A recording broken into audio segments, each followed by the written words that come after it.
Hello students, today we are going to discuss last topic of this unit. Our topic is user defined function. So first of all here we discuss the what is the meaning of the function. So what is the definition of function? Say a self-contained block of statement that perform a particular task of a same kind is called a function. તો મિત્રો function એ આપણા જે statement છે એનો block છે ready. તો આજે મિત્રો સ્ટેટમેન્ટ છે આપણું જે મેઇન પ્રોગ્રામ છે મિત્રો એ વોઇડ મેઇન ફંક્શન અંદર ડિફાઇન કરવામાં આવે છે. આજે મિત્રો વોઇડ મેઇન ફંક્શન છે એની બહાર પણ આપણે બ્લોક ઓફ ધી સ્ટેટમેન્ટ લખી શકીએ છીએ. તો આપણે જે મેઇન ફંક્શન છે મિત્રો વોઇડ મેઇન એની બહાર જે કાંઈ આપણે ફંક્શન મીન્સ આપણે જે કાંઈ મિત્રો બ્લોક ઓફ સ્ટેટમેન્ટ લખીએ છીએ રેડી એને ફંક્શન્સ તરીકે ઓળખવામાં આવે છે. તો મિત્રો આ ફંક્શન્સના બે પ્રકાર છે, લાઇબ્રેરી ફંક્શન અને user defined functions. So there are two types of the functions. Library function, so as we already discussed earlier about the library function, a library function are not required to be written by user. આ મિત્રો જે library function છે એ આપણે લખી શકતા નથી, જે already કમ્પાઇલરની અંદર મિત્રો એના મિનિંગ ડિફાઇન થયેલા હોય છે. તો કયા કયા લાઇબ્રેરી ફંક્શન થશે મિત્રો? printf, scanf, power function, get character, ready, square root, absolute is all are the known as the library function whose meaning already defined in the library, in standard library. So we can't define these functions, but we have another type of the function known as the user defined function. So this type function we can define out of the main program. So this function is known as the user defined functions. So user defined function has to be developed by the user at the time of writing a program. તો મિત્રો જે user define function છે એ user પોતાની રીતે એ function છે મિત્રો એને આપણા પ્રોગ્રામની અંદર ડિફાઇન કરી શકે છે. So C provide programmer to define their own function according to their requirement no one as a user define function. મિત્રો આપણે સી પ્રોગ્રામે પરમિશન આપે છે કે જેની મદદથી આપણે આપણી રિક્વાયરમેન્ટ પ્રમાણે રેડી ધેટ મીન્સ આપણે મિત્રો કોઈ પણ પ્રોગ્રામ બનાવવો છે કે એમાં એ રીતની કોઈ પણ એવી મિત્રો કોડ ઘરે એવડી રિપીટ થતા હોય છે રેડી. અમુક મિત્રો જે સ્ટેટમેન્ટ છે એ મોસ્ટ ઓફલી રિપીટ થતા હોય છે, તો એને મિત્રો આપણે જો ફંક્શનના ફોર્મમાં કન્વર્ટ કરી નાખીએ રેડી તો એ આપણા કોડ છે મિત્રો એ દરેક વખતે લખવાની જગ્યાએ આપણે એક જ વખત એને ઇન્ટ્રોડ્યુસ કરાવવાથી એનો આપણે યુઝ કરી શકીએ છીએ થ્રુ આઉટ ધી પ્રોગ્રામ. તો એ કરવાથી મિત્રો આપણો જે પ્રોગ્રામ છે એ સિમ્પલ પણ બની જશે અને જે પ્રોગ્રામની લેન્થ છે મિત્રો એ પણ ડિક્રીઝ થઈ જશે. So we can write our program simply using the user defined functions. So we can convert our program in simple way. So C provide this type of facility to user to define according to their requirement. Ready? So we can define any function out of the main program known as the user defined function. So every C program start and executing the codes inside the main function. તો મિત્રો આપણે જાણીએ છીએ પ્રમાણે આપણો જે C program છે means દરેક સી પ્રોગ્રામ છે મિત્રો હંમેશા આપણું જે મેઇન ફંક્શન છે રેડી એની અંદર જે આપણો કોડ લખેલ છે મિત્રો અહીંયાથી સ્ટાર્ટ થાય છે, એને હંમેશા એક્ઝિક્યુટ કરે છે રેડી. તો કોઈ પણ મિત્રો આપણે યુઝર ડિફાઇન ફંક્શન ડિફાઇન કરેલ છે રેડી તેમ છતાં પણ આપણું જે મેઇન ફંક્શન છે મિત્રો એ હંમેશા ડિફાઇન કરવામાં આવે છે. આપણો જે મિત્રો પ્રોગ્રામના સ્ટેટમેન્ટ છે હંમેશા એ મેઇન પ્રોગ્રામ છે મિત્રો અહીંયાથી જ એક્ઝિક્યુટ થશે. So when the control of the program reach to the function, here we add the underscore name. Here we define one example. When the control of the program reach to the underscore name and in parenthesis here we define our user defined function. Ready? Inside main function આપણે જે મિત્રો user defined function છે એની અંદર આપણે એક ફંક્શનનું name define કરેલ છે રેડી અંડરસ્કોર નેમ રેડી. તો જેવો મિત્રો આપણા પ્રોગ્રામનો ફ્લો એ આપણું જે સ્ટેટમેન્ટ ડિફાઇન કરેલ છે મિત્રો એ જગ્યાએ પહોંચશે. For example if we write here this our main function void main and here we write the statement of the block of the statement and here we define one name of the function in form underscore name parenthesis. After we write some statement and this is the our main program close, and after this main program here we define another programs. Here we define another main program. Here we write the underscore name This is the known as the name of the function, and here we define another statement related to this program. તો આપણો જે મિત્રો પ્રોગ્રામનો flow છે હંમેશા ક્યાંથી start થશે? આપણું જે મેઇન ફંક્શન તે મિત્રો અહીંયાથી સ્ટાર્ટ થશે. પણ જેવો મિત્રો આપણો પ્રોગ્રામનો ફ્લો આ જગ્યાએ આવશે અંડરસ્કોર નેમ, ત્યાંથી આપણો જમ્પ કરીને જે આપણે આઉટ ઓફ પ્રોગ્રામ મીન્સ આપણું જે મેઇન ફંક્શન છે એની બહાર જે મિત્રો આપણે પ્રોગ્રામ બનાવેલ છે, જે આપણે ફંક્શન ડિફાઇન કરેલ છે મિત્રો, એને ફોલો કરશે. એમાં જે કાંઈ મિત્રો આપણે સ્ટેટમેન્ટ લખેલા છે મિત્રો એ સ્ટેટમેન્ટને એક્ઝિક્યુટ કરશે. અને ત્યારબાદ મિત્રો અહીંયા રિટર્ન લખવામાં આવશે, રિટર્ન. તો જે કાંઈ મિત્રો આનું કેલ્ક્યુલેશન હશે એ કોઈ પણ કોન્સ્ટન્ટ નંબર હોઈ શકે છે, વેરિયેબલ નેમ હોઈ શકે છે, ડિપેન્ડ્સ અપોન ધી ફંક્શન. તો જે કાંઈ મિત્રો આપણે અહીંયા ડિફાઇન કરેલા છે એમાં જે કાંઈ આન્સર આવશે મિત્રો એને પાછું રિટર્ન કરશે. તો અહીં રિટર્નની મદદથી આપણું જે મિત્રો કોલિંગ છે, આપણું જે મેઇન ફંક્શન છે એ જગ્યાએ આપણો આન્સર હશે અહીંયા સબસ્ટિટ્યુટ કરશે. ત્યારબાદ આપણા આગળના જે મિત્રો સ્ટેટમેન્ટ છે એને ફોલો કરશે. So in this way we can use this user define function in our programme.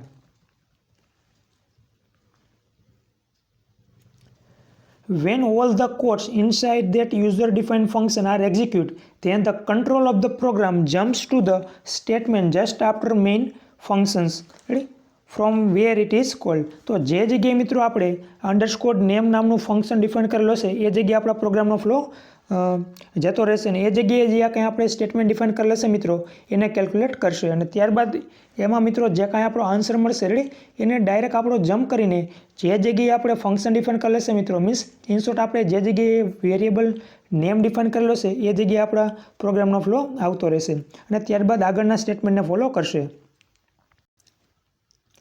The function underscore name is a identifier and should be unique. તો આપણે જે મિત્રો ફંક્શનનું નેમ ડિફાઇન કરી છે મેથડ એ સિમ્પલ અને યુનિક હોવું જોઈએ. આઈડેન્ટિફાઈ થશે કે એવું હોવું જોઈએ અને યુનિક હોવું જોઈએ કે જેનો આપણે આગળ ક્યાંય યુઝ કરેલો હોવો જોઈએ નહીં. Ready? Then what is the advantages of a user defined function?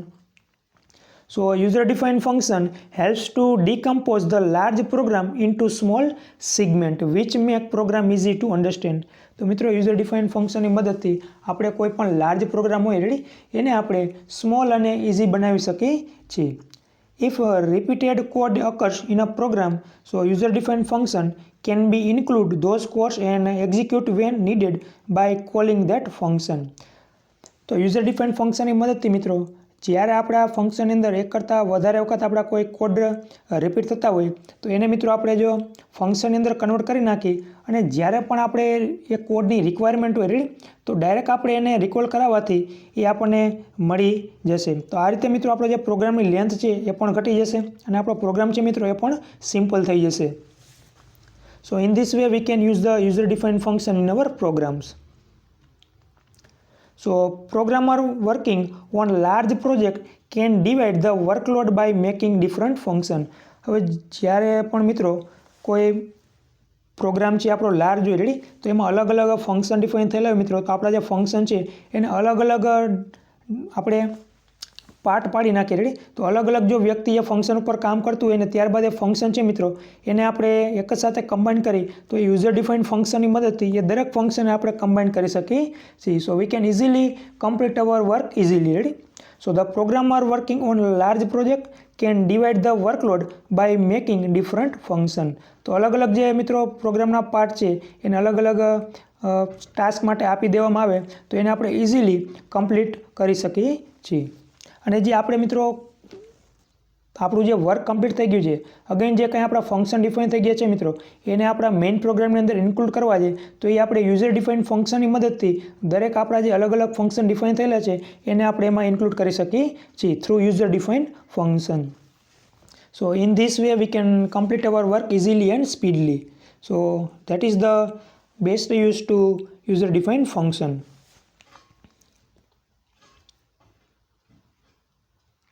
And here we see one example so you better understand about the user defined function, how to define the user defined function. Ready? So first of all here we define our three links. After that we define our definition section. તો અત્યાર સુધી મિત્રો આપણે definition section use કરેલા હતા નહીં. તો હવે મિત્રો આપણે ડેફિનેશન સેક્શનને રિકોલ કરાવવાનો રહેશે. તો અહીં ડેફિનેશન સેક્શનની અંદર મિત્રો આપણે જે કાંઈ ફંક્શન ડિફાઇન કરવા માગીએ છીએ એ અહીંયા ડિફાઇન કરવાનું થશે. ફર્સ્ટ ઓફ ઓલ આપણું જે ફંક્શન છે મિત્રો એનું નામ અને એમાં કયા ઇન્ટીજર આપણે યુઝ કરવાના છે મિત્રો એને આપણે ડિફાઇન કરવાના રહેશે જેને આપણે ડેફિનેશન સેક્શન કહીએ છીએ. રેડી? તો ફર્સ્ટ ઓફ ઓલ મિત્રો આપણા ફંક્શન છે આ બતાવે છે ફંક્શનનું નામ ફર્સ્ટ ઓફ ઓલ રેડી આ એનો ડેટા ટાઈપ બતાવે છે મીન્સ આપણું જે ફંક્શન છે એમાં આપણે આઉટપુટ કેવું જોઈએ છે ઇન્ટીજર નંબર જોઈએ છે રિયલ નંબર જોઈએ છે કેરેક્ટર જોઈએ છે રેડી એ પ્રમાણે અહીંયા ડિફાઇન થશે તો ફર્સ્ટ ઓફ ઓલ મિત્રો ડેફિનેશન સેક્શન ક્યાંથી શરૂઆત થશે first of all integer data type આવશે ઇન્સ્ટોર ડેટા ટાઈપ આવશે રેડી ત્યારબાદ સ્પેસ ત્યારબાદ ફંક્શનનું નામ જે કાંઈ આપણે ફંક્શનનું નામ રાખવા માગતા હોય મિત્રો ફંક્શનનું નામ આવશે સપોઝ આપણે ફંક્શનનું નામ રાખેલ છે ADD સમ પણ તમે રાખી શકો છો પ્રોડક્ટ પણ રાખી શકો છો એઝ અપોન અવર પ્રોગ્રામ ત્યારબાદ મિત્રો પેરેન્થેસિસની અંદર જે કાંઈ આપણે વેરિયેબલ મીન્સ આપણા ફંક્શનની અંદર જે વેરિયેબલ યુઝ કરવા માગીએ છીએ મિત્રો એ અહીંયા ડિફાઇન કરવાના રહેશે મીન્સ આપણા જે વેરિયેબલ છે એ કેવા છે ઇન્ટીજર છે કે રિયલ છે તો એને કઈ રીતે ડિફાઇન થાય છે આ રીતે ડિફાઇન કરવામાં આવે છે જો ઇન્ટીજર યુઝ કરવા માગતા હોય મિત્રો તો આ લખાય છે ઇન્ટીજર INT એ કોમા કરીને ઇન્ટીજર કોમા કરીને મીન્સ આપણે સ્પેસ મૂકીને સેકન્ડ વેરિયેબલ આવશે B તો જેટલા પણ મિત્રો આપણે અહીંયા વેરિયેબલ યુઝ કરવા માગીએ છીએ આપણા યુઝર ડિફાઇન ફંક્શનની અંદર એ દરેકને અહીંયા ડિફાઇન કરવાના રહેશે જો રિયલ આપણે ઇન્ટ્રોડ્યુસ કરવા માગતા હોય તો મિત્રો અહીં ફ્લોટ લખાશે ફ્લોટ ત્યારબાદ સ્પેસ અને વેરિયેબલ તે જ રીતે મિત્રો આપણે જેટલા પણ વેરિયેબલ ફંક્શનની અંદર યુઝ કરવા માગીએ છીએ એ દરેક અહીંયા ઇન્ટ્રોડ્યુસ કરવાના રહેશે ઇન ડેફિનેશન સેક્શન અને ત્યારબાદ મિત્રો સેમિકોલન આવશે તો આ મિત્રો આપણું ફોર્મ થશે general syntax of the definition section data type function name and type of the variables ready in parenthesis. Now here we write one program. Here we take three variable n1 n2 and sum and all these variable are in integer form so here we store all these variable in integer data type. Now here we enter two numbers n1 and n2 ready.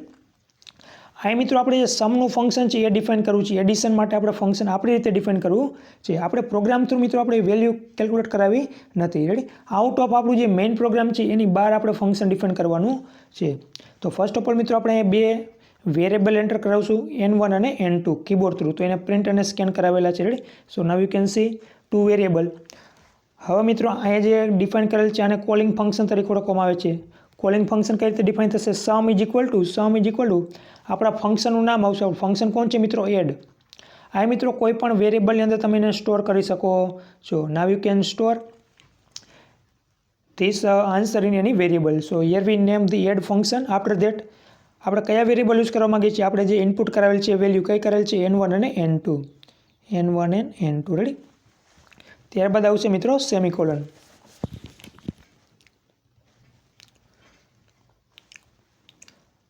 ત્યારબાદ મિત્રો અહીં print આપેલ છે આપણે જે મિત્રો addition જોઈએ છે એ કયા નંબરનું કરવાનું છે n1 અને n2નું કરાવવાનું છે રેડી તો અહીં મિત્રો એને પ્રિન્ટ કરેલ છે રેડી હવે ત્યારબાદ મિત્રો આપણે ગેટ કેરેક્ટર આપીને આપણો મેઇન પ્રોગ્રામ પૂરો થઈ જશે હવે અહીંયા જે મિત્રો તમે જોઈ શકો છો આ જે બોક્સ છે મિત્રો એમાં જે કાંઈ સ્ટેટમેન્ટ લખેલ છે એ આપણું યુઝર ડિફાઇન ફંક્શન છે તો આ યુઝર ડિફાઇન ફંક્શન મિત્રો વર્ક કઈ રીતે કરે છે એ આપણે સમજીએ અહીંયા ફર્સ્ટ ઓફ ઓલ મિત્રો આપણું જે યુઝર ડિફાઇન ફંક્શન છે એ અહીં ડિફાઇન કરવામાં આવે છે ફર્સ્ટ ઓફ ઓલ મિત્રો ડેટા ટાઈપ લખવામાં આવે છે ફંક્શનનો જે કાંઈ આપણો ફંક્શન હશે તે રેડી ત્યારબાદ ફંક્શનનું નેમ લખવામાં આવે છે ત્યારબાદ પેરેન્થેસિસની અંદર મિત્રો વેરિયેબલ લખવામાં આવે છે તો ઇન શોર્ટ મિત્રો આપણે જે યુઝર ડિફાઇનમાં ડિફાઇન કરેલ છે એ જ અહીંયા ડિફાઇન કરવાના રહેશે અગેન આપણા મેઇન પ્રોગ્રામ પૂરો થાય છે ત્યારબાદ કર્લી બ્રેકેટની અંદર જે આપણે પ્રોગ્રામ મીન્સ આપણી રીતે જે ફંક્શન બનાવવા માગીએ છીએ મિત્રો એ આપણે બનાવવાનું રહેશે તો ફંક્શન કઈ રીતે બનશે મિત્રો આપણે શું કરવાનું છે એડિશનનું ફંક્શન બનાવવાનું છે તો એડિશન માટે આપણને ખબર છે બે નંબરના આપણે ક્યાં લીધા છે વેરિયેબલ a અને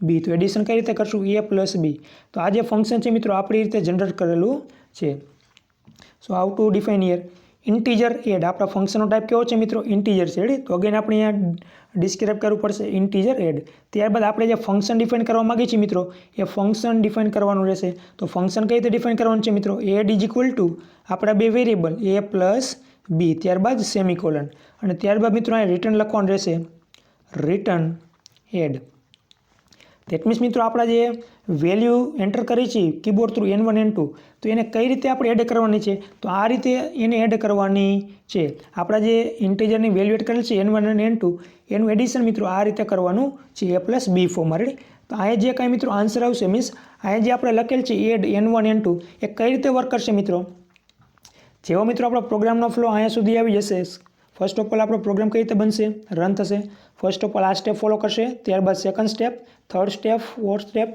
ફિફ્થ સ્ટેપ અહીંયા સુધી કમ્પ્લીટ થઈ જશે અને ત્યારબાદ મિત્રો આપણા પ્રોગ્રામનો ફ્લો અહીંયા આવશે sum is equal add n1 plus n2 તો અહીંયા મિત્રો આપણું જે ફંક્શન ડિફાઇન કરેલ છે એડ આ છે મિત્રો આપણું કોલિંગ ફંક્શન રેડી એને કહેવાશે calling function this function is known as the calling function. Ready. હવે અહીંયાથી મિત્રો આ આખો આપણા પ્રોગ્રામનો ફ્લો છે ડાયરેક્ટ અહીં આવી જશે. આપણે જે યુઝર ડિફાઇન ફંક્શન કરેલું છે, તો આપણે જે ફંક્શન ડિફાઇન કર્યું છે કઈ રીતે ડિફાઇન કરવાનું છે, મીન્સ અહીંયા આપણે ઇન્ટીજર લખ્યા છે n1 n2, એ કઈ રીતે વર્ક કરશે, એનું શું કરવાનું છે, એડિશન કરવાનું છે, મલ્ટિપ્લિકેશન કરવાનું છે કે પ્રોડક્ટ કરવાનું છે. રેડી. તો એની ઇન્સ્ટ્રક્શન મિત્રો અહીંયાથી મળશે. એને તો અહીંયા શું કરેલ છે મિત્રો આપણે તો આપણે અહીં અલગ ડિફાઇન કરેલ છે. તો ફંક્શન કઈ રીતે ડિફાઇન કરેલ છે, આ રીતે ડિફાઇન કરેલ છે. Integer a, integer b. આપણા જે બે ઇન્ટીજર છે n1 અને n2, અહીંયા આપણા ઇન્ટીજર છે a અને b.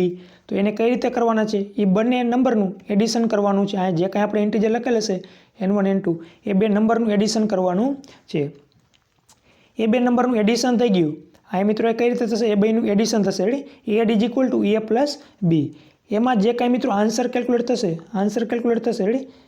એને રિટર્ન ક્યાં કરશે પાછો, અહીંયા મિત્રો એડની અંદર એનો આન્સર કેલ્ક્યુલેટ થશે a પ્લસ b ફોર્મમાં. દેટ મીન્સ આપણા નંબર છે n1 અને n2. તો અહીંયા આ બે આપણા નંબર કીબોર્ડ થ્રુ એન્ટર કરેલા છે n1 અને n2. રેડી. એનું અહીં એડિશન થશે. એડિશન થઈ ગયા બાદ એ જે કાંઈ આન્સર આવશે મિત્રો, રેડી, એને આપણે શું કરીએ છીએ, રિટર્ન કરીએ છીએ. આ રિટર્નની મદદથી હવે એડ આપણે જે એડ લખેલ છે મિત્રો, એની અંદર આપણો જે આન્સર છે એ કેલ્ક્યુલેટ થયેલો છે. For example if you add 1 + 2, તો અહીંયા આન્સર મિત્રો 3 છે. રેડી. તો આ એડની અંદર મિત્રો કોણ છે, 3 છે. તો અહીં હું લખેલ છે એડ, રિટર્ન એડ. તો એડની અંદર મિત્રો 3 સ્ટોર થયેલા, એડની વેલ્યુ છે 3. તો રિટર્ન એડ, તો ધેટ મીન્સ આપણે એડ ક્યાં ડિફાઇન કરેલ છે, આ જગ્યાએ ડિફાઇન કરેલ છે. તો અહીંયા જે કાંઈ આન્સર આવશે મિત્રો અહીંયા એને રિકોલ કરી દેશે. તો સમની અંદર મિત્રો કોણ સ્ટોર થઈ જશે, સમ ઇઝ ઇક્વલ સ્ટોર થઈ જશે 3. તો હવે મિત્રો સમની અંદર 3 સ્ટોર થઈ છે. તો આ જે સમ મળ્યો છે એને આપણે પ્રિન્ટ કરાવવાનો છે. તો અગેન મિત્રો હવે આપણું સ્ટેટમેન્ટ છે આ નેક્સ્ટ એ ફોલો કરશે. તો પ્રિન્ટ એફની મદદથી જે કાંઈ આપણે સમની અંદર આન્સર મળ્યો છે એને પ્રિન્ટ કરી દેશે. અને ત્યારબાદ આપણું જે મિત્રો ગેટ કેરેક્ટર છે એ ફોલો કરશે. અને ત્યારબાદ આપણે પ્રોગ્રામને રન કરાવશું એટલે આપણને આઉટપુટ મળશે. તો આ રીતે મિત્રો આપણે આ જે આપણું વોઇડ મેઇન ફંક્શન છે, એની અંદર આપણે એડિશનની ફોર્મ્યુલા લખેલી છે અને a પ્લસ b. રેડી. પણ એ આપણે અલગથી આપણી રીતે ડિફાઇન કરેલી છે આઉટ ઓફ ધી પ્રોગ્રામ્સ. તો પ્રોગ્રામનો ફ્લો મિત્રો આ રીતે જશે. ફર્સ્ટ સ્ટેટમેન્ટ ફોલો કરશે, સેકન્ડ, થર્ડ, ફોર્થ, ફિફ્થ અને 6માં આવશે એટલે 6માંથી મિત્રો અહીંયા ઇન્સ્ટ્રક્શન મળશે. એટલે આપણો પ્રોગ્રામનો ફ્લો મિત્રો અહીંયા આવી જશે યુઝર ડિફાઇન ફંક્શનમાં. યુઝર ડિફાઇન ફંક્શનમાં જે કાંઈ આપણે ઇન્સ્ટ્રક્શન આપેલી છે મિત્રો એ પ્રમાણે કેલ્ક્યુલેશન કરશે. અને જે કાંઈ આન્સર આવશે મિત્રો, એને રિટર્ન કરશે. ક્યાં, આપણે જે વેરિયેબલમાં સ્ટોર કરેલ છે એ વેરિયેબલની અંદર. તો અહીંયા વેરિયેબલ આપણે સ્ટોર કરેલ છે સમની અંદર. રેડી. સપોઝ મિત્રો આપણે n1 અને n2 કીબોર્ડ થ્રુ આપણે નાખેલા છે 10 + 11. રેડી. 11. તો આપણા પ્રોગ્રામનો ફ્લો અહીંયા સુધી આવશે, પણ અહીંયાથી આવી જશે આ જગ્યાએ. તો આ જગ્યાએ આવીને મિત્રો એ બંનેનું શું કરશે, એડિશન કરશે. એડ ઇઝ ઇક્વલ ટુ 10 + 11, તો એ થઈ જશે અહીંયા 21. તો એડની અંદર મિત્રો કેટલા સ્ટોર થશે, 21. તો હવે આપણા જે એડ બરાબર 21 છે મિત્રો એ કઈ જગ્યાએ આવી જશે, અહીંયા જે આપણા સમમાં સ્ટોર કરેલા છે. રેડી. સમ બરાબર લખેલ છે એડ n1 n2, આ જગ્યાએ આવી જશે. તો સમની અંદર હવે સ્ટોર થઈ જશે 21.